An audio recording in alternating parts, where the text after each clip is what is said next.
বাজলো সানাই বাজলো রেশা খেলো শুভ তিথি, রাজার ঘরে ছোট রানী এলো পদ্মাবতী। রাজার আরো 6টি রানীর ছিল না সন্তান, পদ্মাবতীর কোলালোতে মিলল সমাধান।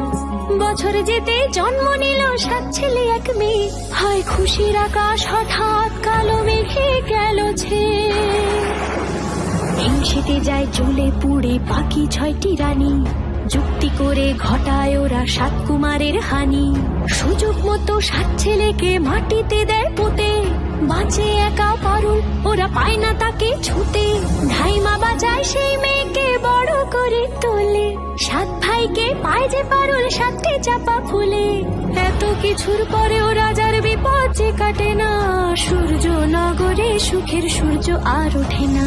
হিংসা বিবাদ বিচ্ছেদ আর প্রেমের কাহিনীতে